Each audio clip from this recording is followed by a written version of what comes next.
विभूषित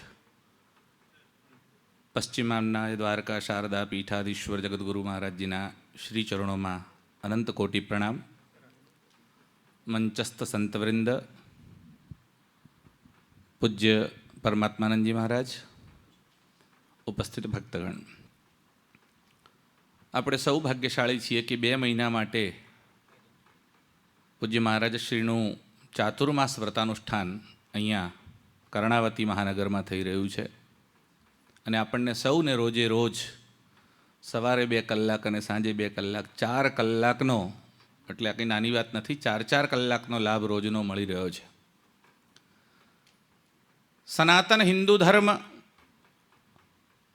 જે વૈદિક ધર્મ છે અને કાળાંતરે આપણે જેને હિન્દુ ધર્મના નામે ઓળખીએ છીએ, વસ્તુતઃ આ સનાતન વૈદિક ધર્મ છે। પણ જેમ જેમ સમય જતો ગયો તેમ તેમ આપણે એને જે નામથી ઓળખતા હતા એ સનાતન, ક્યાંક વૈદિક તો ક્યાંક હિન્દુ ધર્મના નામે ઓળખવા લાગ્યા। તમે નામ સનાતન બોલો, વૈદિક બોલો કે હિન્દુ બોલો, એનાથી એના ગુણધર્મમાં કોઈ ફેરફાર થતો નથી। કોઈ એમ કે કાળી ગાયનું દૂધ લાવ કે ધોળી ગાયનું દૂધ લાવ કે ગોરી ગાયનું દૂધ લાવ કે ગીર ગાયનું દૂધ લાવ, એનાથી દૂધના ગુણધર્મમાં કોઈ ફેરફાર થતો નથી। દૂધ તો એનું એ જ છે, ખાલી નામ બદલાય છે। એમ નામ બદલવાથી કરીને કાળાંતરે જેને હિન્દુ ધર્મ તરીકે ઓળખીએ છીએ, વસ્તુતઃ સનાતન વૈદિક ધર્મ છે। અલગ અલગ ફાંટાઓ થતા ગયા એટલે બાકીના સંપ્રદાયો પોતાને હિન્દુ નથી કહેવડાવતા, પણ વસ્તુતઃ એ હિન્દુ જ છે। એટલે જ્યારે હિન્દુ કહેવાનું હોય તો સનાતનીઓ સિવાય કોણ? તો આપણે એટલે સનાતન ધર્મીઓ તો છીએ જ, પણ એના ઉપરાંત જેને બૌદ્ધ કહીએ છીએ, જેને જૈન કહીએ છીએ, જેને શીખ કહીએ છીએ, અથવા જે પોતે સમાજના નામથી પોતાનો અલગ ચોકો રાખે છે એવા આર્ય સમાજી છે, બધા જ વાસ્તવમાં હિન્દુ છે। 5 હિન્દુની જ શાખાઓ છે। એટલે આપણે ત્યાં હિન્દુની વ્યાખ્યા કરી મહારાજજી રોજ આપણને સમજાવતા હોય છે। તો હિન્દુ કોણ? તો એના 5 લક્ષણો કહે છે। ઓમકાર મૂલ મંત્રઢ્ય પુનર્જન્મ દૃઢાશય ગો ભક્તો ભારત ગુરુ હિન્દુ હીનત્વ દૂષક। જે ઓમકારને મૂળ મંત્ર માને છે તે હિન્દુ છે। એટલે સનાતન વૈદિક ધર્મી આપણે ત્યાં તો કોઈ પણ મંત્રની શરૂઆત થાય, વેદ ભણવાના હોય તો દરેક મંત્રમાં ઓમ લાગે, પણ તમે ભગવતે વાસુદેવાય બોલવાનું હોય તો પણ ઓમ નમો ભગવતે વાસુદેવાય, નમઃ શિવાય બોલવાનું હોય તો ઓમ નમઃ શિવાય, ગાયત્રી મંત્ર હોય કે મૃત્યુંજય મંત્ર હોય, દરેકમાં ઓમ લાગે છે। એટલે ઓમકારને સનાતનીઓ તો માને જ છે, જૈનો એ પણ ઓમકારને માને છે। એટલે ઓમ નમો અરિહંતાણામ, ઓમ નમો આર્યાણામ, ઓમ નમો ઉજ્જાયણામ, ઓમ નમો લોય સવસાહુણમ, ઓમ નમો એસો પંચનમુક્કારો સૌપાવપણાસણો મંગલાણંચ સવ્યેસી પડમ, તો ત્યાં પણ ઓમકાર તો આવે જ છે। બૌદ્ધો પણ ઓમ મણિપદ્મે હુમ નમઃ, એ પણ ઓમકારને માને જ છે। એટલે એ આપણી શાખા છે એવું સાબિત થાય છે। અને આર્ય સમાજીઓ ભલે મૂર્તિ પૂજાને ન માનતા હોય, પણ એમની ટોપી ઉપર ને ધ્વજ ઉપર પણ અ ઉ મ એમ કરીને 3 અક્ષરમાં ઓમકાર લખે છે। એટલે ઓમકારને તો આર્ય સમાજીઓ પણ માને છે। અવતારવાદને નથી માનતા, પણ ઓમકારને માને છે। એટલે ઓમકારને જે મૂળ મંત્ર માને છે તે હિન્દુ છે। જી, શીખોમાં પણ ગુરુ ગ્રંથ સાહેબમાં ઓમકારની માન્યતા છે। એટલે તમે શીખોના ટ્રક ઉપર જુઓ ને તો એકડો લખીને ઉપર ઓમ લખે છે, એક ઓમકાર, ઓમકાર એક જ છે એવું એનું પ્રતિપાદન કરે છે। અરે આપણે ત્યાં ગુરુ નાનકે તો વારંવાર રામ શબ્દનો ઉલ્લેખ કર્યો છે ગુરુ ગ્રંથ સાહેબમાં, રામ કી ચિડિયા રામ કા ખેત ભરલે ખાલે ચિડિયા ભર પેટ, તો રામને પણ માને છે। અરે આગળની વાત કરો તો જે પુનર્જન્મમાં દૃઢ આસ્થા ધરાવે છે તે હિન્દુ છે। સનાતનીઓ તો પુનર્જન્મને માને જ છે, જૈનો પણ માને છે, બૌદ્ધો પણ માને છે, શીખો પણ માને છે અને આર્ય સમાજીઓ પણ માને છે। એટલે આ 5 શાખાઓ પુનર્જન્મને માને છે। હવે આપણામાંથી જ કેટલાક એવા નમૂના પાક્યા છે જે નથી માનતા, એવું કહે છે કે પુનર્જન્મ નથી। વસ્તુતઃ પુનર્જન્મ છે જ। એટલે આ પૃથ્વી ઉપર લાખો વર્ષ પહેલા કે કરોડો વર્ષ પહેલા જેટલું વજન હતું એટલું જ આજે છે। પૃથ્વી ન 1 ગ્રામ વજન વધ્યું છે અને ન 1 ગ્રામ ઘટ્યું છે. જો વધઘટ થાય તો પૃથ્વી હાલી ડોલક થઈ જાય, પણ એ થતું નથી. કેમ કે પુનર્જન્મ છે. તમે એક આ રૂમાલ લો, આ રૂમાલને સળગાઈ નાખો, હવે એની જે ભસ્મ થાય એમાંથી જે વાયુ નીકળે એનું વજન કરો એટલે આ રૂમાલના વજન બરાબર થઈ જાય. એટલે એ જ એનો પુનર્જન્મ છે. આ પહેલા જન્મમાં કાપડ હતું, બીજા જન્મમાં એ ભસ્મ તરીકે ઓળખાય છે. પુનર્જન્મ થાય જ છે. એક ભાઈ કે શાસ્ત્રીજીઓ પુનર્જન્મ થતો હોય તો આપણને યાદ કેમ નથી આવતો કે આપણે ગયા જન્મમાં શું હતા?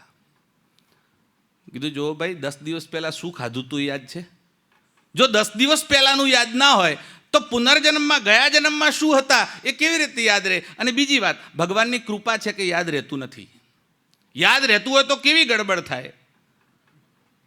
તમે ગયા જન્મમાં કોઈએ તમારું મર્ડર કર્યું, હવે આ જન્મમાં તમને પંકજસિંહ યાદ આવે ફલાણાએ મારું મર્ડર કર્યું, તમે શું કરો? રિવોલ્વર લઈને ત્યાં પહોંચી જાઓ. પછી પેલાને બીજા જન્મમાં યાદ આવે, તમને મારવા આવે, અંધાધૂંધી ફેલાઈ જાય.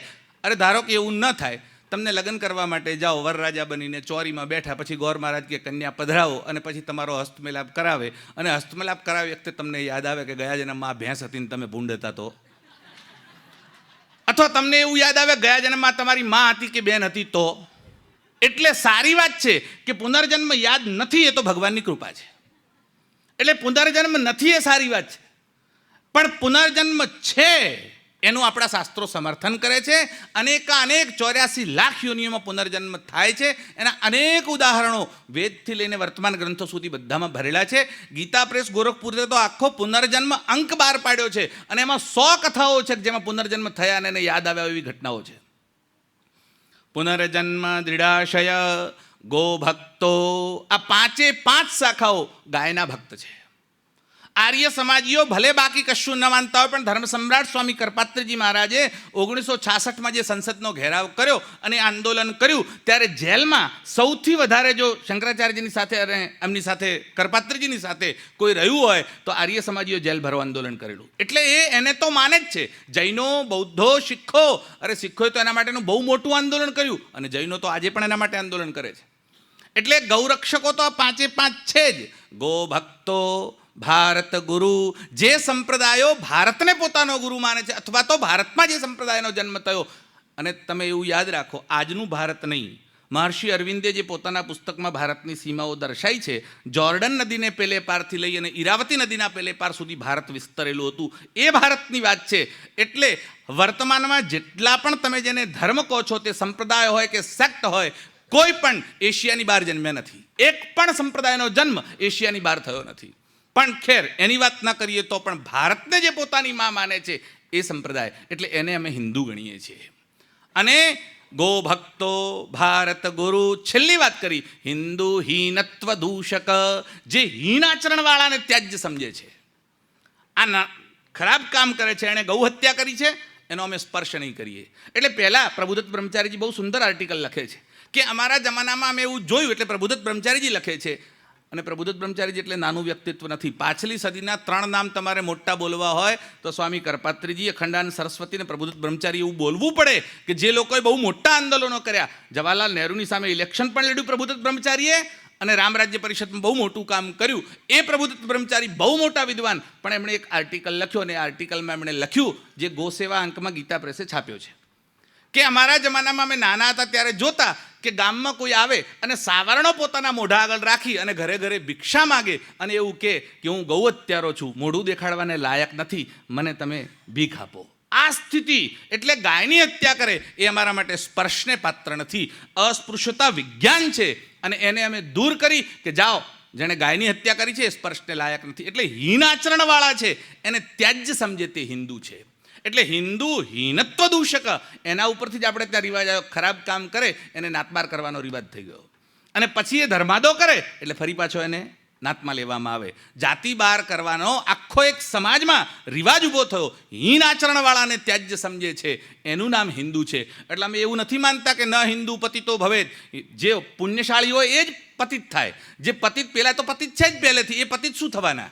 અમે તો પુણ્યશાળી છીએ માટે પતિત થાય છે. એટલે જે ઉત્તમ છે એ પતિત થાય છે, અને હિન્દુ જ પતિત થાય છે. માટે જેમાં પતિત થવાની વાત છે તે હિન્દુ છે.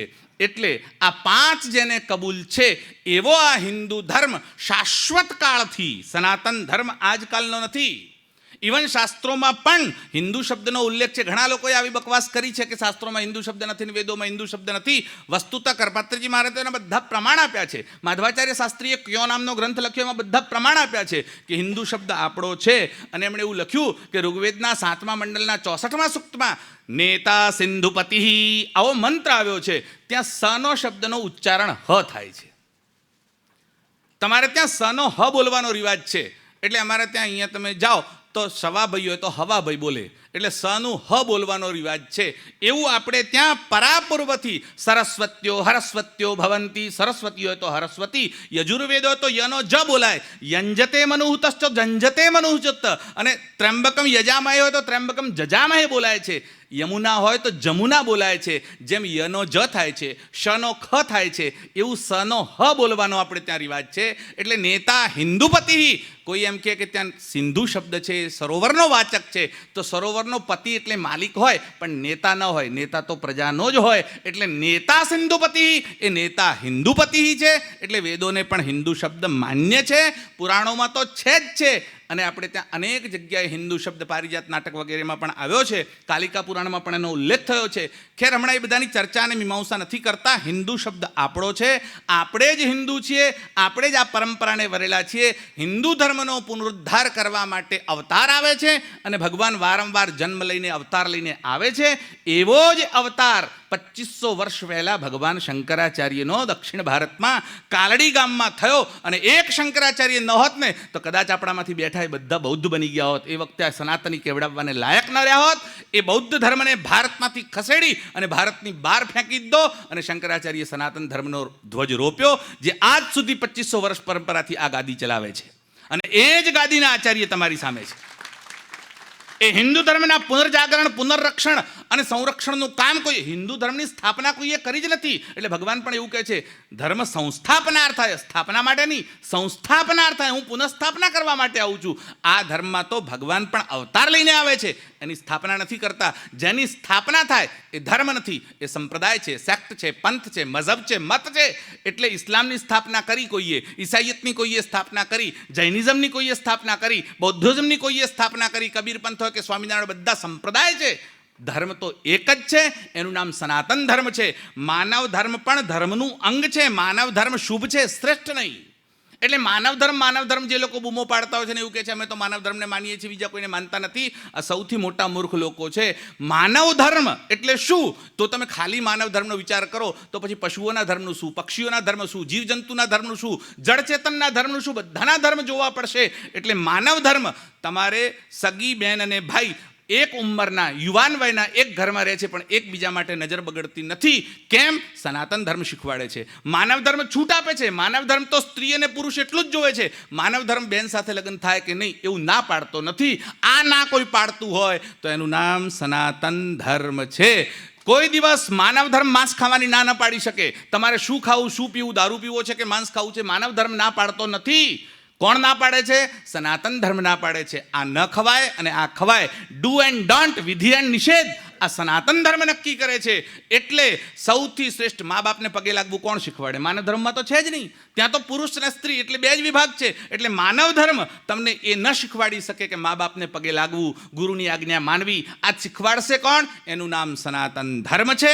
અને એ સનાતન ધર્મની રક્ષા કરવી હશે તો આપણો ઉદ્દેશ શું, આપણું એકમાત્ર લક્ષ્ય શું, અથવા આપણી પ્રતિજ્ઞા શું? વેદ પ્રણિહિતો ધર્મો યધર્મસ્તદ વિપર્યય. વેદ કે એ જ ધર્મ અને એનાથી વિરુદ્ધમાં હોય એ બધું અધર્મ છે.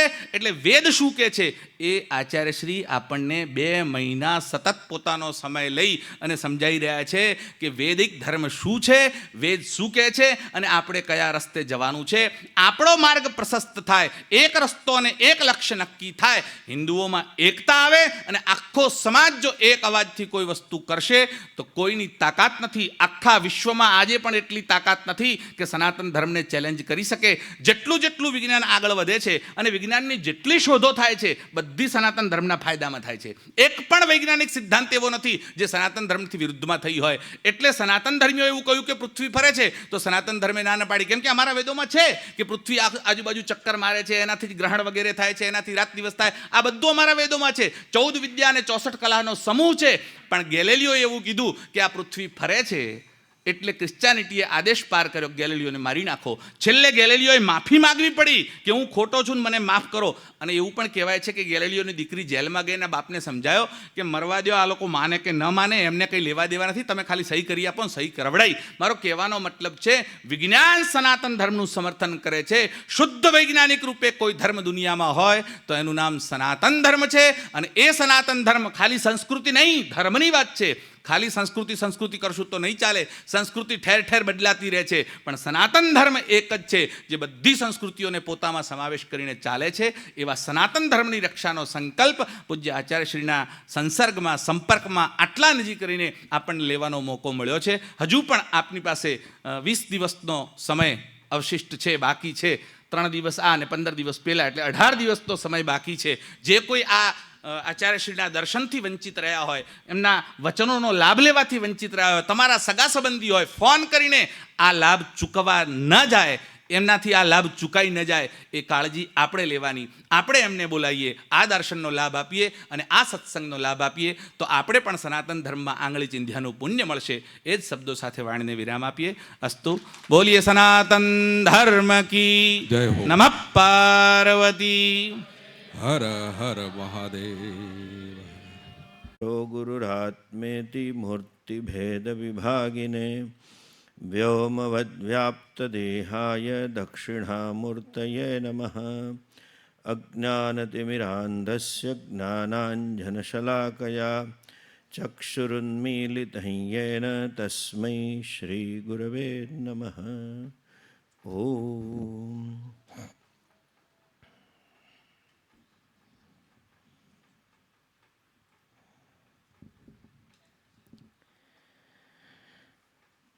અનાદિકાળથી ચાલી આવેલી આપણો સનાતન ધર્મ, વૈદિક ધર્મ અને એ પર અવલંબિત અથવા તો એના પ્રાણને જુદા જુદા રીત રિવાજો દ્વારા પ્રગટ કરનારી આપણી હિન્દુ સંસ્કૃતિના સંવાહકો બધા ગુરુ પરંપરાઓ છે. એ ગુરુ પરંપરામાં અત્યારના દેદીપ્યમાન સંવાહક એવા દ્વારકા પીઠાધીશ્વર પરમ પૂજ્ય શ્રી સ્વામી શ્રીના ચરણોમાં મારા પ્રણામ. સર્વે વિદ્વાન બ્રાહ્મણો, આશ્રમના સર્વે ટ્રસ્ટીઓ અને ભાઈઓ બહેનો, હિન્દુ ધર્મની વિશેષતામાં એક બીજું પણ પાસું છે કે આપણો ભગવાન બધા કરતાં જુદો છે. અને એક જ હિન્દુ ધર્મ છે, જે મેં પહેલાં કહ્યું તેમ, જેમાં ધર્મ અને મોક્ષ પુરુષાર્થની વાત છે. બીજા બધા ધર્મો તો ખાલી કામ પુરુષાર્થની વાત છે. મર્યા પછી સ્વર્ગમાં આવા ભોગ મળશે. આપણા ધર્મમાં આપણને શિક્ષા આપવામાં આવે કે જીવન ધર્મમય, નીતિમય જીવવું જોઈએ. શરીર માધ્યમ ખલુ ધર્મ સાધનમ. જીવનમાં પુણ્યનું ઉપાર્જન થવું જોઈએ, જીવનમાં નૈતિકતાનું પાલન થવું જોઈએ, જીવન મૂલ્યનું પાલન થવું જોઈએ અને આખરે મોક્ષ પ્રાપ્ત થવો છે. ભક્તિ નામનો પુરુષાર્થ એ માત્ર ને માત્ર આપણે ત્યાં છે. અને ભગવાનની કૃપા થાય તો શું મળે? બહુ સુંદર કથા મહિમ્ન શિવપુરાણમાં આવે છે. આપણો ભગવાન પણ બહુ વિશિષ્ટ છે. એક શ્લોક છે મહિમ્નમાં શિવપુરાણની કથાનું વર્ણન કરતા.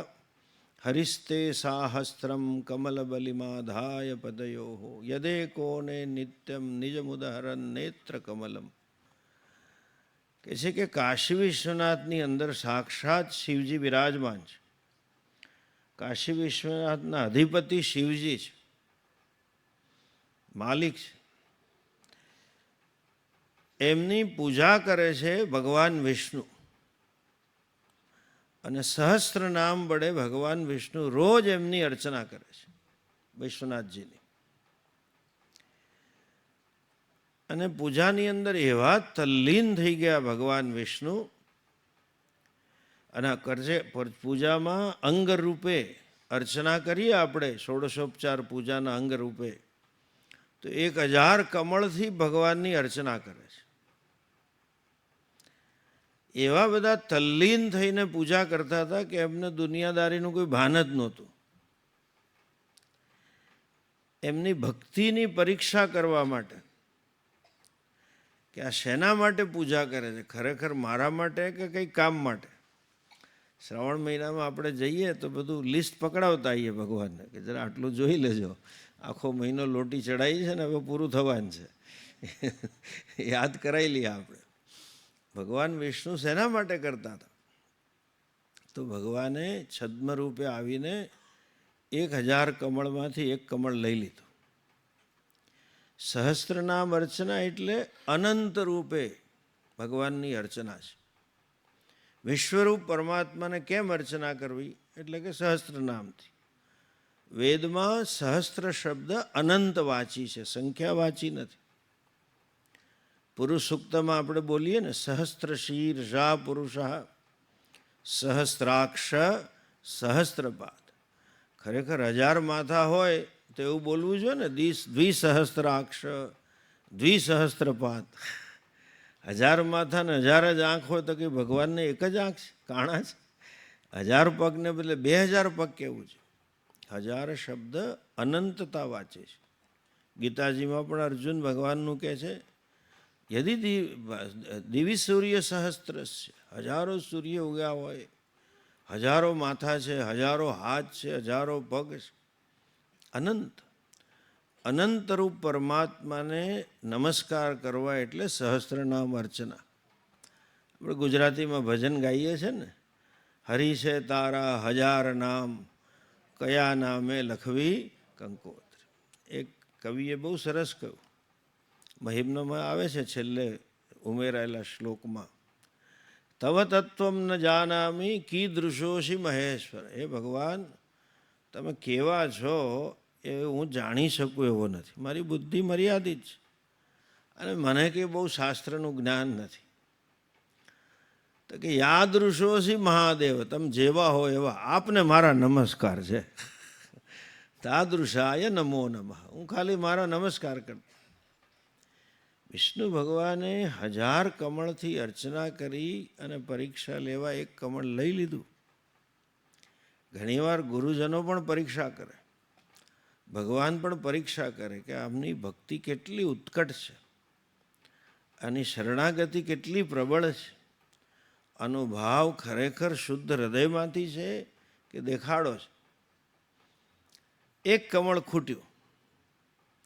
ભગવાન તલ્લીન હતા ને આમાં હાથ ફેરવ્યો તો કે કમળ નથી. હવે જો છેલ્લું સહસ્ત્રનામ પૂજા કર્યા વગર પૂજા કરીને ઊભા થઈ જાય તો પૂજા અધૂરી કહેવાય. અભિક્રમના આશા વગેરે ભેદમાં વર્ણન છે, અધૂરું ના રહેવું છે. અને ઊભા થઈને કમળ લેવા જાય તો આસન ભંગ થાય. એટલે વિષ્ણુ ભગવાન મૂંઝાયા. આપણે જેવું ના કર્યું એમણે.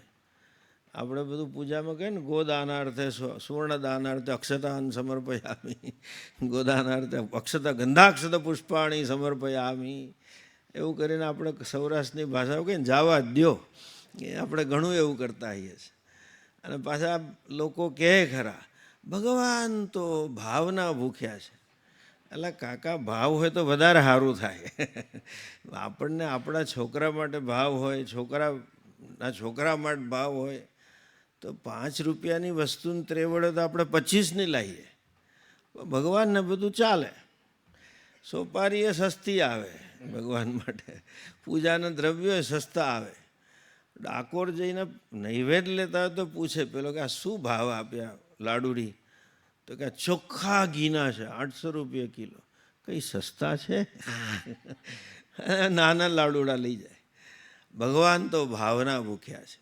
પણ વાત સાચી છે, વિષ્ણુ ભગવાનને એવો ભાવ હતો કે એમણે થયું કે મારે પૂજા ભંગે નથી કરવો, અરે આસન ભંગે નથી કરવો, અને પૂજાએ અધૂરી નથી મૂકવી. એટલે શું કર્યું વિષ્ણુ ભગવાને? એમણે વિચાર્યું કે બધા મને મારા પ્રત્યેક અંગને કમળ કહે છે. આપણે નથી કહેતા કરારવિંદેન પદારવિંદમ મુખારવિંદમ વિનિવેશ. અરવિંદ એટલે કમળ. મધુરમ બધું આવે છે એમનું. તો કે મારા દરેક અંગ કમળ છે તો મારું આંખ પણ કમળ છે.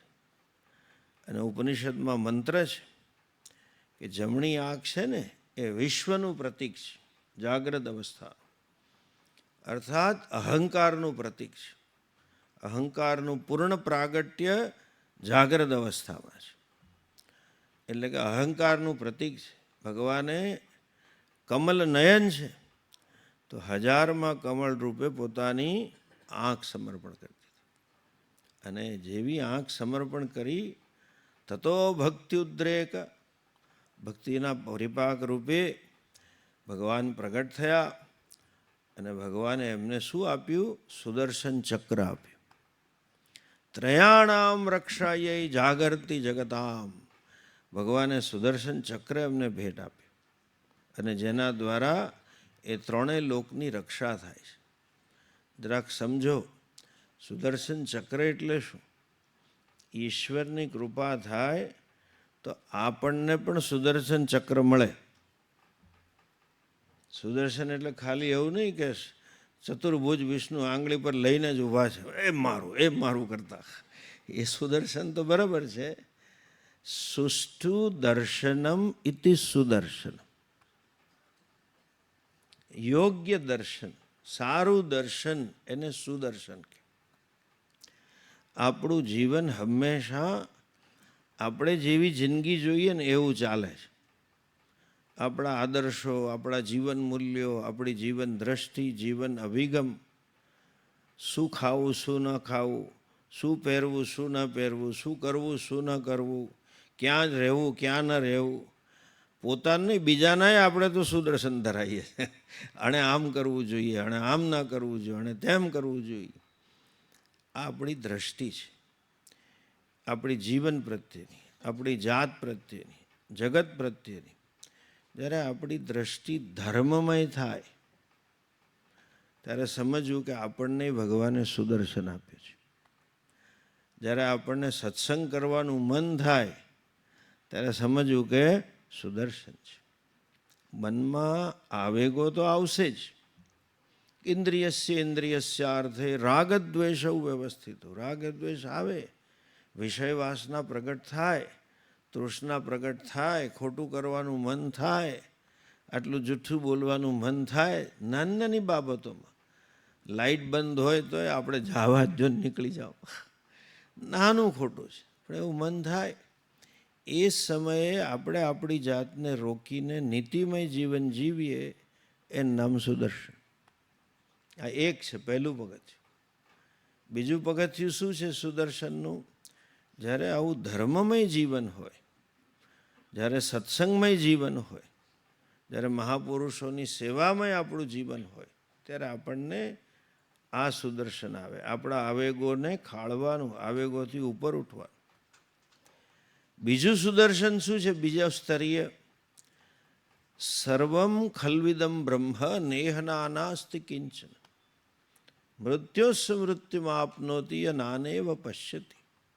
જેમણે પુનર્જન્મની વાત કરી, જન્મો જન્માંતરનું ચક્ર એટલે છે કે આપણને સર્વત્ર ઈશ્વર નથી દેખાતા, સર્વત્ર બ્રહ્મ નથી દેખાતું, સર્વત્ર સત્ય નથી દેખાતું. ગુજરાતીમાં કહીએ, પેલો મહેતાજી આપણને કહી ગયા, અખિલ બ્રહ્માંડમાં એક તું શ્રીહરિ. એ સિવાય જ આપણને હંધુય દેખાય છે, શ્રીહરિ નથી દેખાતા. તુલસીદાસજીએ કહ્યું, સિયારામ મેં જગ જાની કરો હું પ્રણામ જોરી પાની. આપણને તો સિયારામ તો જવા દો, બીજા બધા રાવણ મંદોદરીમાં લાગે. ભગવાન વિષ્ણુએ જે કર્યું એ શીખવા જેવું છે. મુશ્કેલી આવે તો આપણે દોષ બીજાને આપીએ.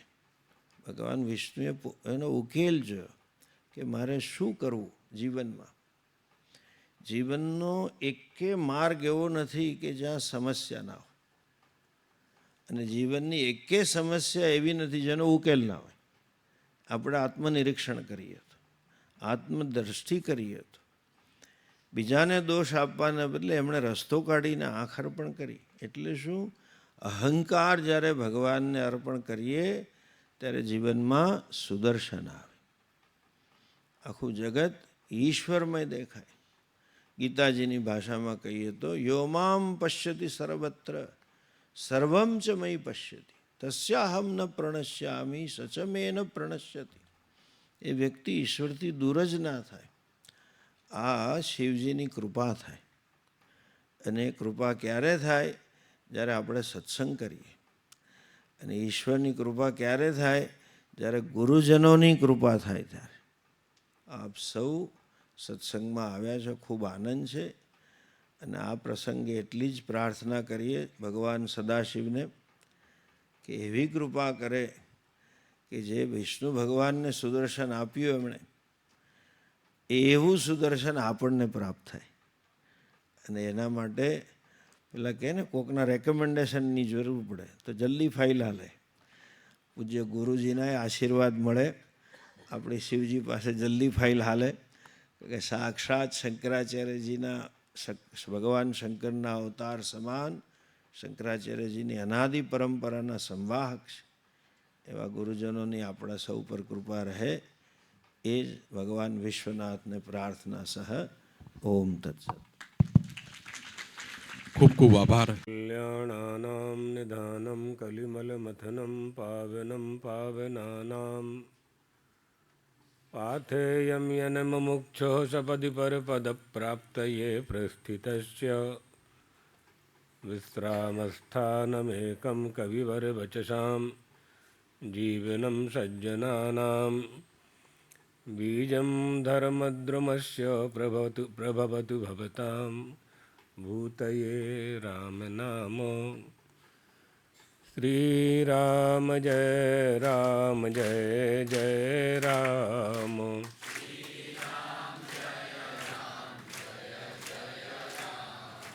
શ્રી રામ જય રામ જય જય રામ.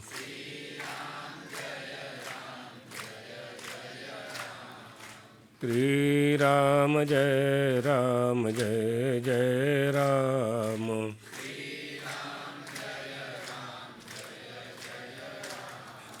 आनंद कंद भगवान रामचंद्र की, द्वारकाधीश भगवान की, सद्गुरुदेव भगवान की. हर हर महादेव. बहुत से लोगों ने पूछा कि स्वामी जी कहाँ गए. परमात्मानंद जी महाराज चले गए थे ऋषिकेश. मुंडकोपनिषद और गीता के ऊपर सत्र था उनका. फिर हमने बताया कि आएंगे, गए वहाँ गए हुए हैं. मंच पर प्रवचन सुनते थे लोग, देखते थे, तो मन में छवि बैठ जाती है. मन में जब छवि बैठ जाती है, मन में छवि कैसे बैठती है? हमारी जो आँख है वो कैमरा बन के फ़ोटो खींच लेता है और मन में उस छवि की स्थापना कर देता है. जिनके प्रति हमारी श्रद्धा होती है उनका फिर हमें स्मरण होता है. मंदिरों में जाने का भी यही एक उद्देश्य हुआ करता है, होना भी चाहिए कि मंदिर की मूर्ति को हम मन मंदिर में स्थापित करें. इसलिए जो लोग संत महात्माओं के प्रति जिनकी श्रद्धा हो जाती है तो अपने मन में संत महात्मा को प्रकट करते हैं, क्योंकि संत महात्मा सत में निवास करते हैं. असन्नेव सभवति, वो उसी में रहते हैं. किस में रहते हैं? सत में रहते हैं. सत ही उनका निवास है. और सत का लक्षण है कि जो त्रिकाला बाधित है वही सत है. इसलिए संतों का आदर हमारे हिंदू धर्म की एक बहुत प्राचीन परंपरा है. प्राचीन परंपरा है. एतादृशाः महानुभावाः सुखनारदादिषु प्राचीनेषु. प्राचीन परंपरा से सुख आदि का सम्मान होता रहा है हमारी संस्कृति में. अर्वाचीनेषु भगवत्पादाद्य शंकराचार्यैः, भगवत्पादाद्य शंकराचार्य और उनके बाद बहुत महापुरुष हुए हैं। सबका समादर हमारी संस्कृति में होता है। सनातन धर्म की जो बात किशोर भाई ने की, सनातन धर्म की जो शाश्वत परंपरा है, उस परंपरा को ढोने वाला हिंदू धर्म है, उसी परंपरा को ढोता है, यही उन्होंने अपने प्रवचन में कहा। तो जो सनातन परंपरा है, उस परंपरा को पुनर्जीवित अर्थात उसकी प्रसिद्धि करने के लिए, विकसित करने के लिए, दो तरह के देश हैं ना अपनी पृथ्वी पर, विकासशील देश और विकसित देश। हाँ, जब तक खांसी नहीं आ रही है तब तक बोलेंगे। तो विकसित करने के लिए भगवत पादाद्य शंकराचार्य पर परसों एक महान भाव ने आक्षेप किया, उनका हम प्रवचन सुन रहे थे। ये बात समझना चाहिए, हमने उनको सूचना भी दी, अभी उनका उत्तर नहीं आया है। भगवत पादाद्य शंकराचार्य जी ने सनातन धर्म की रक्षा के लिए ही सब कुछ किया। उन्होंने जो पूरा ज्ञान जब तक नहीं होता है, अर्धो घटो घोष मुपैति नूनम अधजल गगरी छलकत जाए। तो अगर आप शंकर पर बोल रहे हैं तो शंकराचार्य को पढ़ें, पहले पूरा उनको पढ़ें। वर्तमान के आचार्यों पर कोई वक्तव्य आप दे रहे हैं तो पहले उनके मठों में जाएं, चारों मठों में जाएं, चारों धामों में जाएं। फिर आप कुछ उसमें टिप्पणी करना चाहते हैं, कुछ आपको ऐसा लगता है कि ये सत्य है, ऐसा बोलना चाहिए, तो बोल सकते हैं, स्वतंत्रता है, बोलना भी चाहिए। लेकिन अधूरी बात नहीं बताना चाहिए, क्योंकि जो युवा पीढ़ी है, आपके प्रति श्रद्धा होने के कारण वो आपकी बात को सत्य मान लेगा, और वह सत्य उसके लिए कष्टदायक होगा, क्योंकि वो सत्य है नहीं। आपने उसे सत्य कहने की कोशिश की। तो उन्होंने कहा कि शंकराचार्य जी ने मिथ्या शब्द का प्रयोग जीवो ब्रह्मैव न परा, ब्रह्म सत्यम जगन मिथ्या, जीवो ब्रह्मैव न परा, ये शंकराचार्य जी ने हम लोगों पर आरोपित कर दिया। तो इसका मतलब यह है कि सनातन के ग्रंथों को, उपनिषदों को उन्होंने नहीं पढ़ा। ये कहाँ का वाक्य है, पहले ये जानना चाहिए। हाँ, तो निरालंबोपनिषद आदि उपनिषदों में जब तक आप नहीं जाएंगे, शंकराचार्य जी ने इसमें अपना विवेचन किया, व्याख्यान किया उन्होंने, और उसे सिद्ध किया कि यह उपनिषद वाक्य बिल्कुल सत्य है। कैसे मिथ्या है, उन्होंने अपने भाष्यों में उसे सिद्ध किया। और वह महोदय यह बता रहे थे कि शंकराचार्य जी ने ही यह बना करके विवेक चूड़ामणि में स्थापित कर दिया। विवेक चूड़ामणि में है वह वाक्य, लेकिन उनके पहले भी है, वो भगवत पादाद्य शंकर के पहले भी है। तो एक बात बतानी थी।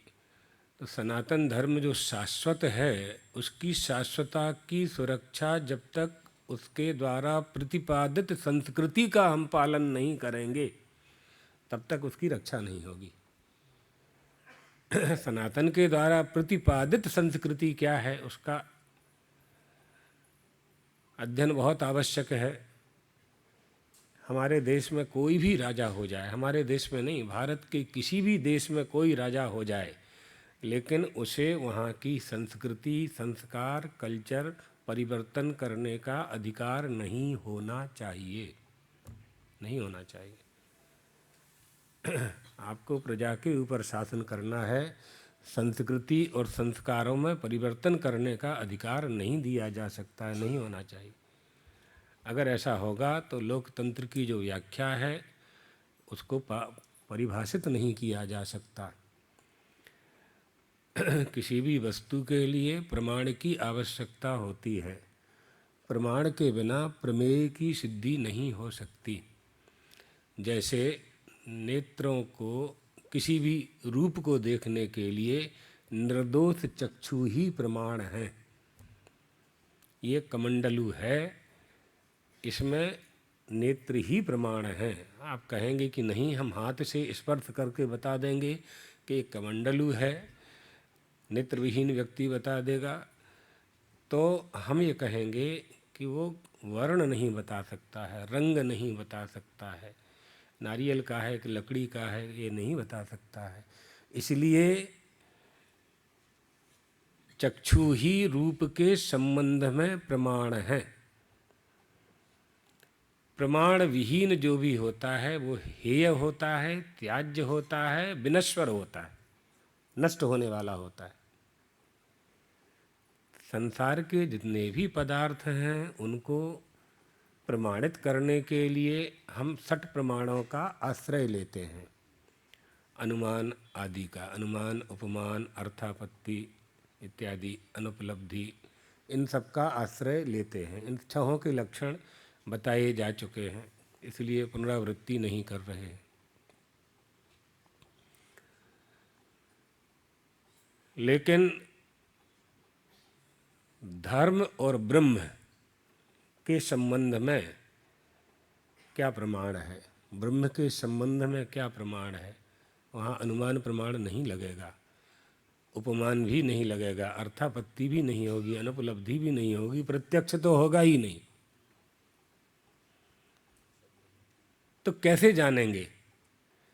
तो जो हमारे वेद राशि है, जो शब्द राशि है, अनादि निधनम ब्रह्म, जो शब्द राशि निर्दोष बिल्कुल, जो वेद हैं, जो अपौरुषेय हैं, धर्म और ब्रह्म के संबंध में हमारे वेद ही प्रमाण हैं।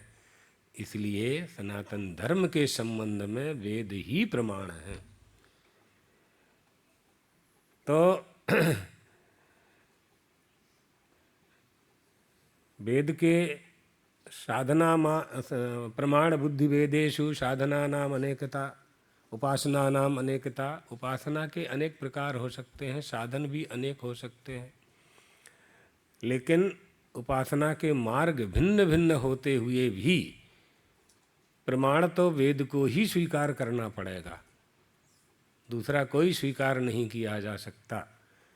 जो वेदों का आश्रय लेकर के मनमाना आचरण करते हैं, मनमाना पंथ बना लेते हैं और वेदों का आश्रय लेकर के अपनी बात परोसते हैं, जिसमें रोचकता होती है, लोग उनकी लुभावनी बातों में आ जाया करते हैं और शास्त्र की मर्यादा को तोड़ करके अनुष्ठान करने लगते हैं, उनकी गति अच्छी नहीं होती है। इसलिए वेदाः स्वतः प्रमाणम, वेद स्वतः प्रमाण हैं। वेदों को किसी के प्रमाण की आवश्यकता नहीं होती है। इस सृष्टि में जीवों की रचना परमात्मा ने की और अपने द्वारा रचे गए जीवों को ही जब वह परमात्मा सुखी दुखी शुद्ध ज्ञानमय होते हुए भी अज्ञानियों की तरह व्यवहार करते हुए देखता है, तब वो अवतार लेता है और सनातन धर्म की रक्षा के लिए, सनातन जीवों के कल्याण के लिए, सनातन वेद राशि, सनातन धर्म की रक्षा के लिए सनातन वेद राशि प्रदान करता है। ये सनातन धर्म है। उस धर्म में हमारा आपका जन्म हुआ है। ईश्वरानुग्रहेण लब्धमिति वेदितव्यम। हम उसके अधिकारी बने कि सनातन में हमारा जन्म हुआ, हमारे माता पिता हमें सनातन मिले और श्रेष्ठ गुरु की प्राप्ति हुई। हमारा जीवन, हमारा जन्म जिस हेतु से हुआ उसे हम पूरा कर सकें, ऐसी हमेशा प्रार्थना करते हुए जीवन यापन मनुष्यों को करना चाहिए। मनुष्यों को क्यों करना चाहिए? क्योंकि मनुष्य ही कर सकता है। मानुषेषु महाराज धर्मा धर्म प्रवर्ततः। महाराज धर्म धर्म अधर्म, अधर्म का त्याग और धर्म का पालन मनुष्य ही कर सकता है, दूसरे किसी जीव से आशा नहीं है। अन्येषु, किसी भी प्राणीषु, भूतेषु, किसी भी अन्य प्राणी से आशा नहीं है, सो वो करना चाहिए। आइए विषय पे एकाध श्लोक सुना देते हैं। चित्त की एकाग्रता तक अपने लोग आ गए थे।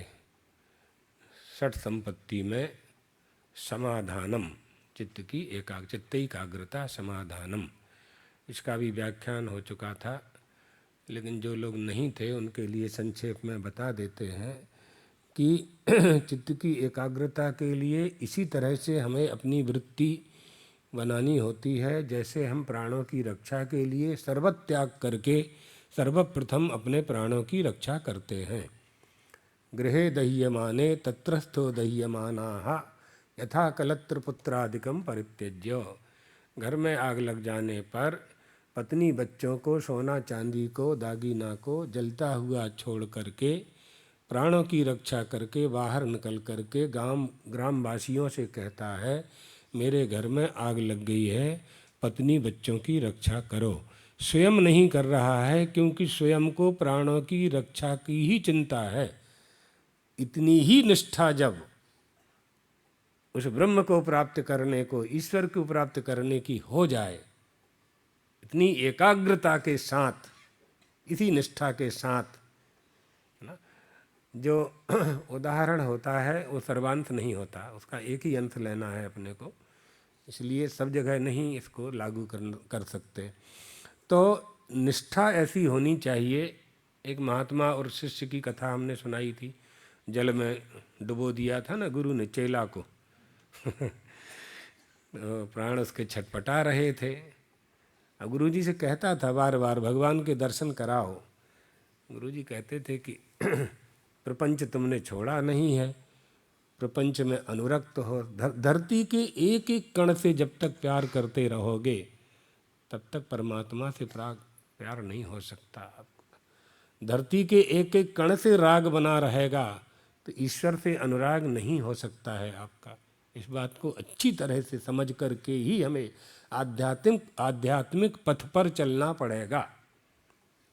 जीवन चलने की बात नहीं है, वो तो चल जाता है सभी का, गरीब का भी, अमीर का भी, ज्ञानी का भी, अज्ञानी का भी, मजदूर का भी और बहुत बड़े कारखाने के मालिक का भी, सबका चलता है। जीवन चलने में कोई समस्या तो आने वाली है नहीं, क्योंकि जिसका जन्म हो गया है भगवान ने उसको चोंच दिया है तो दाना भी दिया है। फिर मनुष्यों की तो बात ही क्या है, पुरुषार्थी जीव है, अर्थ और काम के लिए तो प्रयास करता ही रहता है। प्रयास उसका धर्म और मोक्ष के लिए होना चाहिए। तो अर्थ काम को समझ करके और धर्म और मोक्ष की ओर आगे बढ़ना चाहिए उसे, क्योंकि वही एक स्थायी हल समस्या का समाधान है, और वो चित्त की एकाग्रता के बिना मिल नहीं सकता है। चित्त को कहाँ एकाग्र करें, किस वस्तु में एकाग्र करें, ये बात हमें समझनी है बस। तो उपासना में करें, देवाराधना में करें ना, पहले भी कह चुके हैं, चित्त से शुद्ध ये कर्मो। देवताओं की आराधना करते हैं हम तो देवता हम पर कृपा करते हैं, आपकी अपनी आराधना का फल वो हमको देते हैं। देवता की आराधना का फल कब मिलेगा? आप जब पाप मुक्त होंगे और दोष मुक्त होंगे, या आराधना करेंगे तो पाप मुक्त हो जाएंगे या दोष मुक्त हो जाएंगे। उपासना का फल भी प्राप्त होता है। तो पहले चित्त की शुद्धि चाहिए, वित्त की शुद्धि चाहिए, मन की एकाग्रता चाहिए, देह की शुद्धि चाहिए। देवम भूत्वा देवम यजेत, देहो देवालय प्रोक्तो। इस देह को देवालय बना लेते हैं। शरीरम चिंतयेदादौ निजम श्री चक्र रूपकम। यहाँ शिवानंद आश्रम में अष्टलक्ष्मी का मंदिर है, अच्छा, अष्टलक्ष्मी जी का मंदिर है, भगवती हैं, देवी हैं। क्या है उनका, कैसे ध्यान करें? शरीरम चिंतयेदादौ, लक्ष्मी जी का यंत्र होता है लक्ष्मी यंत्र, यंत्र की ही पूजन होती है, मूर्ति का श्रृंगार होता है। तो यंत्र की पूजा करनी है तो शरीर को ही यंत्र बना लो। इसको कहते हैं अहंग्रहोपासना। एक प्रतीकोपासना होती है, वो सब लोग जानते हो, आप करते ही हो तो जानना ही है। एक अहंग्रहोपासना होती है, तो देह को ही श्री यंत्र बना लो। लक्ष्मी जी का यंत्र श्री यंत्र है, त्रिपुर सुंदरी का यंत्र श्री यंत्र है। 10 महाविद्या की जो तीसरी महाविद्या है जिसको षोडशी कहते हैं, उसका यंत्र श्री यंत्र है। यंत्र निर्माण की विधि होती है, उस विधि के अनुसार उस यंत्र का निर्माण होना चाहिए, फिर उसकी प्रतिष्ठा होनी चाहिए। उसमें 43 कोण होते हैं, 4 और 3 43 43 कोण होते हैं। बिंदु त्रिकोण वशुकोण दशार युग्मो मनवस्त्रनाग दल संयुत षोडशारम वृत्तत्रयंच धरणी सदनत्रयंच श्रीचक्रमेत दुदितम परदेवतायाः। ये पूरा विवरण है। अब देह में ही, देह को ही यंत्र बना लेना है। देह भाव है ना, भावनोपनिषद पढ़ लेना, भावनोपनिषद प्राप्त है। शरीरम चिंतयेदादौ निजम श्री चक्र रूपकम त्वगाद्याकार निर्मुक्तो ज्वलत कालाग्निसन्निभम। जन्म जन्मांतर से, युग युगांतर से, कल्प कल्पांतर से जो वासनाएं भरी हुई हैं, कामनाएं भरी हुई हैं, है ना। वासना भी 2 प्रकार की होती हैं, शुद्धाचा मलिना तथा। ये सब वासनाओं को भस्म करना है। क्या होगा गुरुजी? श्रीयंत्र का निर्माण नहीं करना पड़ेगा, प्रकट हो जाएगा, श्रीयंत्र प्रकट हो जाएगा। बस इनको भस्म कर दो। उसकी विधि आना चाहिए, गुरु श्रेष्ठ होना चाहिए। किसी भी आध्यात्मिक शक्ति को प्राप्त करने के लिए विधि पूर्वक यदि आप नहीं करेंगे, फल नहीं प्राप्त होगा। इसलिए यज्ञ में भी विधान होता है। विधिहीनस्य यज्ञस्य सद्यः कर्ता विनश्यति। जो विधिहीन यज्ञ करते हैं, अनधिकारियों को यज्ञ में बिठाते हैं, उसको यज्ञ का फल प्राप्त नहीं होता है। शास्त्र वचन है, शास्त्र की नहीं मानोगे तो किसकी मानोगे? और जो गुरु शास्त्र वचन का आदेश का पालन नहीं करेगा और नहीं कराएगा, वो गुरु नहीं है, वो संख्या बल बढ़ा रहा है और धन बल से अपने को पुष्ट कर रहा है। इन बातों को समझना चाहिए। इसलिए अशास्त्रीय काम नहीं कराना चाहिए, अशास्त्रीय काम नहीं कराना चाहिए। यज्ञों की विधि कहाँ से प्राप्त होती है? 80,000 मंत्र वेदों के कर्मकांड का प्रतिपादन करते हैं। उनमें जो ब्रह्म कर्म समुच्चय आदि ग्रंथ हैं, जहाँ से यज्ञों का प्रतिपादन होता है, बड़े बड़े ग्रंथ हैं, उन्हीं को करना चाहिए, वही कराना चाहिए। उपासना के कारण ये बात हमने बता दी। और शास्त्र अगर नहीं है तो आप कुछ भी करते रहो, तो आप जगत को सत्य ही मान के करोगे, फल की प्राप्ति होगी नहीं। शास्त्रेण नश्चेत परमार्थ बुद्धि। इस जगत के प्रति जो तुम्हारी परमार्थ बुद्धि हो गई है, उसको नष्ट करने वाला केवल एकमात्र शास्त्र है। कैसे जानोगे आप? डॉक्टर आपको दवा कैसे देते हैं? उनके पास प्रमाण है। इंजीनियर नक्शा कैसे बनाता है? उनके पास प्रमाण है उसका।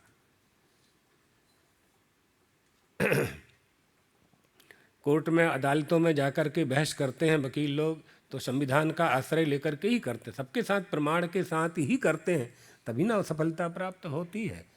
तो हमारी प्रत्येक क्रिया प्रामाणिक होना चाहिए। प्रमाण कहाँ से कहाँ प्राप्त होगा? प्रमाकरणम प्रमाणम। जो अनधिगत है, अबाधित है, बोधकत्व है, वही प्रमाण है। कि कुछ भी प्रमाण नहीं कह सकते आप, कुछ भी मन से नहीं कर सकते। हमने सुनाया था ना, कैकई माँ ने जो किया, कैकई माँ ने जो किया, अच्छा जान करके किया कि श्री राम वनवास चले जाएं, भरत जी राजा बन जाएं। लेकिन क्या वो अच्छा था? नहीं था, अच्छा नहीं था। अब आप कहेंगे कि नहीं, देवताओं के हित में करना था, तो फिर वो कथा में कथा निकलती है। हाँ, असंख्य जलधाराएं निकलती हैं, जैसे ऐसी कथा में कथा निकलती है। यहाँ प्रसंग यह है कि भरत जी को अच्छा नहीं लगा था, दशरथ महाराज को अच्छा नहीं लगा था। धर्म पर जाना होगा ना, धर्म क्या है वहाँ, धर्म क्या है वहाँ, पति की आज्ञा है। अब वहाँ दो दो संबंध कैकेयी माँ के साथ, महाराज दशरथ के पति और राजा दोनों, पति और राजा। चक्रवर्ती नरेश थे अयोध्या के और उनके पति भी थे।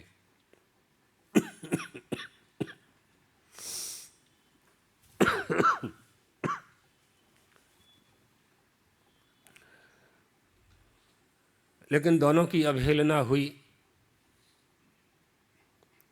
और वरदान तो उनको प्राप्त थे, वो अपने धर्म के बंधन में बंधे हुए थे। महाराज दशरथ वो धर्म का पालन कर रहे थे, फिर भी कह नहीं पा रहे थे। श्री राम समझ गए थे कि पिताजी के सामने धर्म संकट है। पुत्र कौन है, पुत्र किसे कहते हैं? जीवितो वाक्य करणात् छयाहे भूरि भोजनम गयायाम पिंड या गंगायाम गंगायाम पिंडदानाच्च तस्मात् पुत्रस्य पुत्रता। पिता की इच्छा जान करके काम कर दे उसे पुत्र कहते हैं। कहने के बाद तो नौकर भी पानी पिला देगा, कहने के बाद तो सेवक काम कर देगा। हमारे यहाँ हमारे पास सेवक रहते हैं, वो तो पगार भी नहीं लेते हैं, तनख्वाह भी नहीं लेते हैं, हमसे सेवा करते हैं। लेकिन उत्तम सेवक कौन है? जो हमारी इच्छा जान करके उसे पूरी कर दे। उत्तम पुत्र कौन है? उत्तम मध्यम अधम। नचिकेता ने कहा ना, बहुनामेमि प्रथमा बहुनामेमि मध्यमा किम श्रद्धमश्च कर्तव्यम आदि आदि। अगर मैं उत्तम पुत्र नहीं हूँ अपने पिता का, तो मैं अधम भी नहीं हूँ। मुझे याद नहीं है कि पिताजी ने आज्ञा दी हो और मैंने पूरी न की हो, फिर मुझे मृतवे त्वाम ददामीति ऐसा पिताजी के मुख से कैसे निकल गया? तो उत्तम पुत्र महाराज दशरथ वचनबद्ध थे, तो उन्होंने तो दे दिया वचन। और श्री राम ने मन से मन में बात कर ली पिताजी से, और वशिष्ठ गुरु से कौशल्या मैया से प्रणाम करके चले। कौशल्या माँ ने कहा, बेटा जिस धर्म का तुम पालन कर रहे हो, बड़ा सुंदर श्लोक है, जिस धर्म का तुम पालन कर रहे हो, वनवास में जंगल में वह धर्म तुम्हारी रक्षा करेगा। ऐसा कह करके कौशल्या माँ अपने बेटे से लिपट लिपट करके बहुत रोई है। वाल्मीकि रामायण पढ़ेंगे आप तो पढ़ नहीं पाएंगे, इतने आंसू आएंगे। इतना विलाप किया कौशल्या माँ ने। कहाँ तो मैं महारानी होने वाली थी और आज मेरे साथ क्या व्यवहार हो रहा है। बहुत उलाहना दिया है उन्होंने, बहुत उलाहना दिया। ये सब बताना उद्देश्य नहीं है हमारा। हमारा उद्देश्य बताना यह है कि हम जो कर रहे हैं वो है क्या प्रामाणिक है, प्रामाणिक है।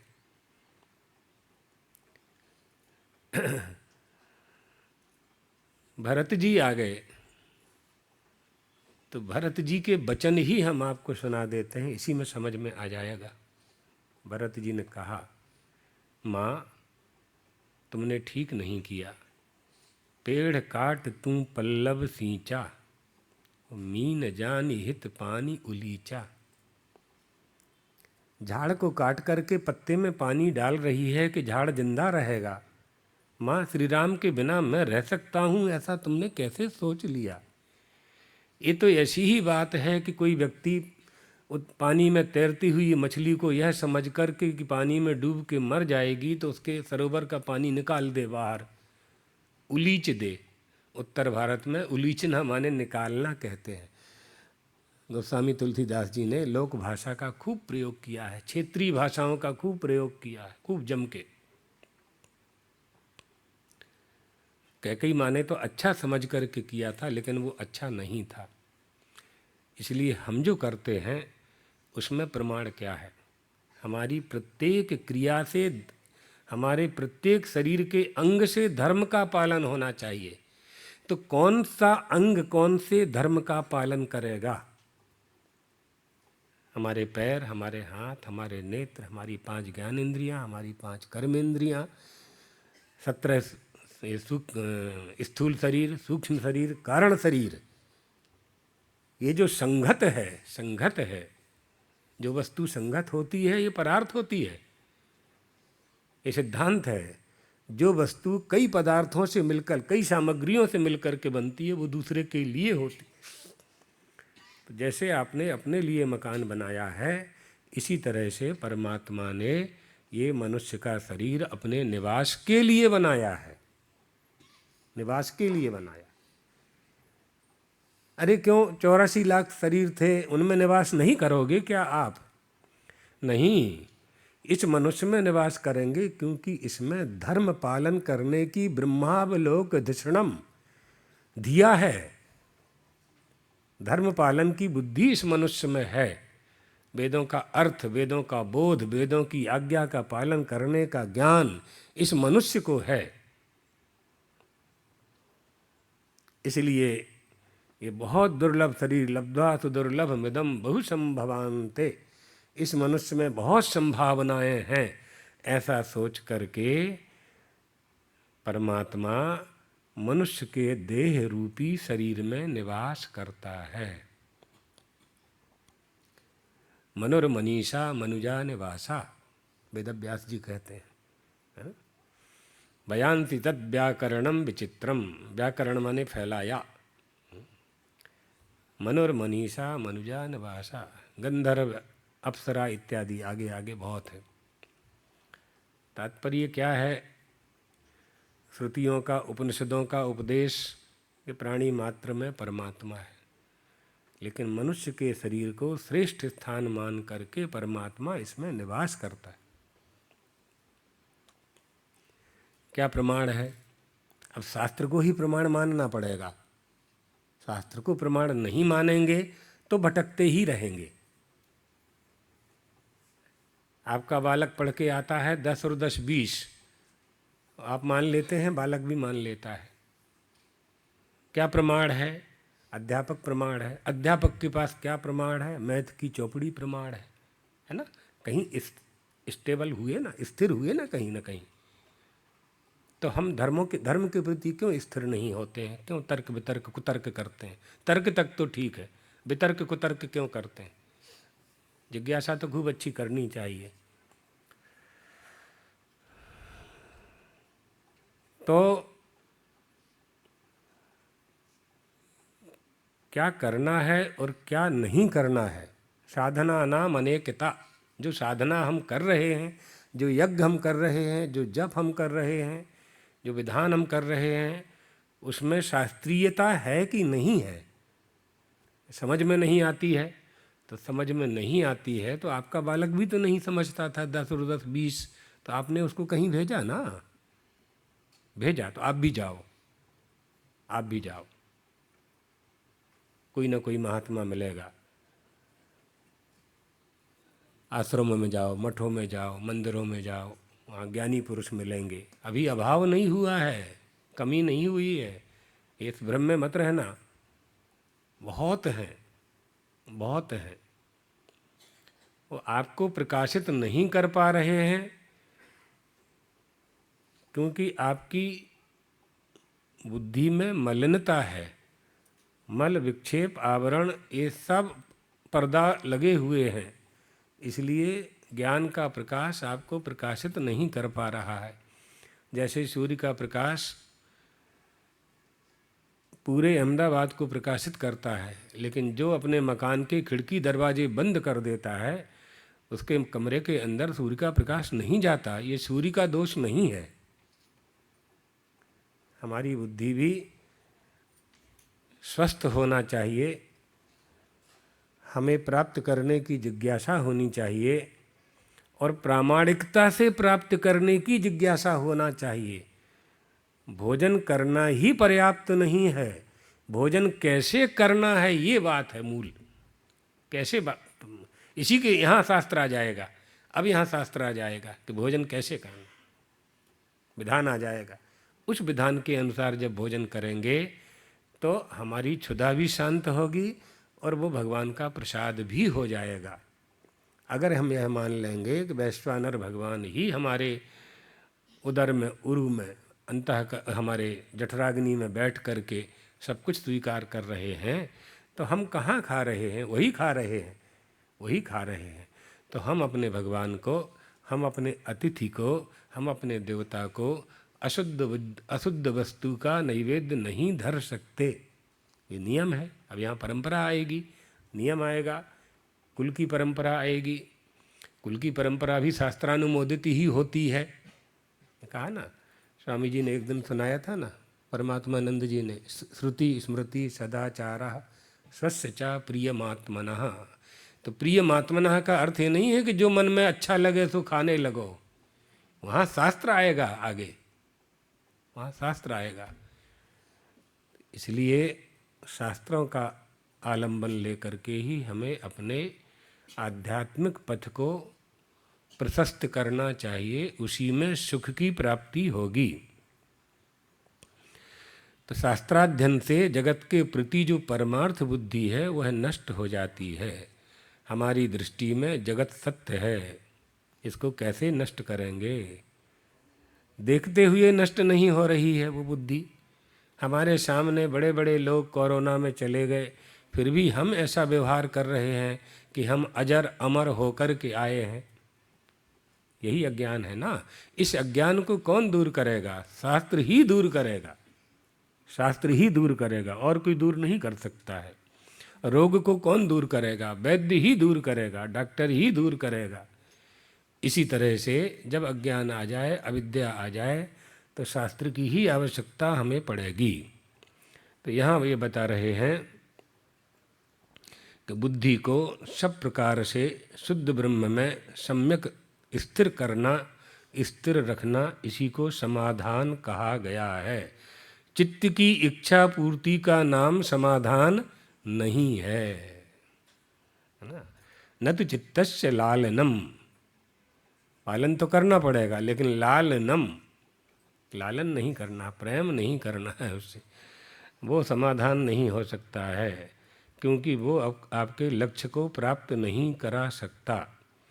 सम की अपेक्षा समाधान में कोई विशेष भेद नहीं है, फिर भी बार बार दोष दृष्टि के द्वारा भगवत्पाद कह रहे हैं, विषयों से विरक्त होकर स्वलक्ष्य में मन की नीतावस्था रूप सम के लिए विशेष प्रयत्न की आवश्यकता हुआ करती है।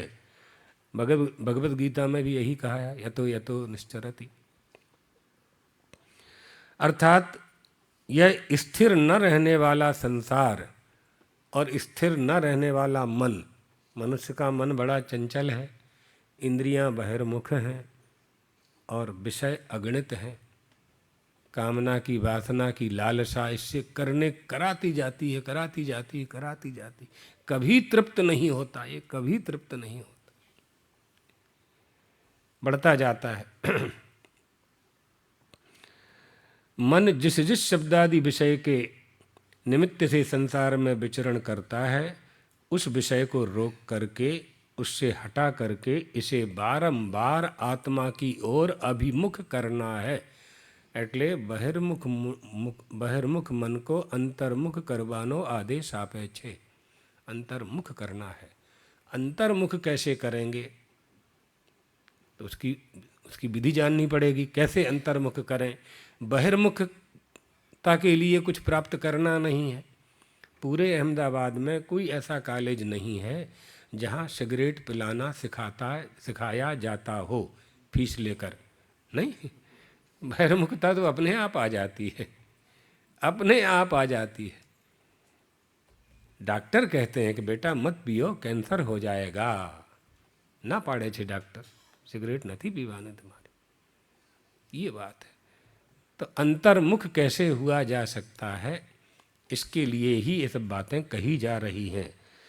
बुद्धे शुद्धे ब्रह्मणि सर्वदा स्थापनम, बुद्धि को शुद्ध ब्रह्म में सर्वदा स्थापित करना चाहिए। स्थापित करने का जो नियम है उसका पालन करना चाहिए। जब ऐसा करने लगेगा तो जिसके मन में ये संकल्प बन जाए कि हमें बुद्धि को परमात्मा में, आत्मा में स्थिर करना है, उसका मन संकल्प विकल्प से रहित हो जाएगा। उसकी बुद्धि निश्चयात्मिका, गीता जी में व्यवसायात्मिका भी कहा है, निश्चयात्मिका हो जाएगी। और निश्चयात्मिक बुद्धि रूप से जो अंतःकरण है उसी का ग्रहण प्रकृति में किया गया है, शुद्धे ब्रह्मणि। अर्थात ऐसा कहने से सर्वोपाधि विनर मुक्त निर्गुण ब्रह्म में बुद्धि को स्थिर करना कहा जा रहा है। जो नित्य शुद्ध बुद्ध मुक्त स्वभाव परमात्मा है उसमें हमारी बुद्धि को हमें स्थिर करना है। थोड़ा सा कठिन है, लेकिन अभ्यास करते करते करते करते कोई कठिनता नहीं है, कोई कठिनता नहीं है। साइकिल नहीं बनती थी भारत में, चंद्रलोक में चले गए हम, कहाँ कठिन है, कहाँ कठिन है ना, ले गए ना इसरो वाले। तो कोई कठिन नहीं, कुछ भी कठिन नहीं है। ये सब हम कर चुके हैं, कर रहे हैं, आगे बढ़ रहे हैं, बहुत आगे बढ़ रहे हैं। आत्मोद्धार के लिए भी, आध्यात्मिक उत्थान के लिए। आध्यात्मिक उत्थान कैसे हो सकता है, इसके लिए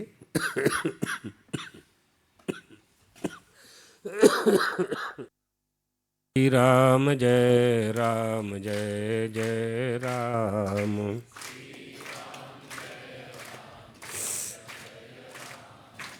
श्री राम जय राम, जय जय राम।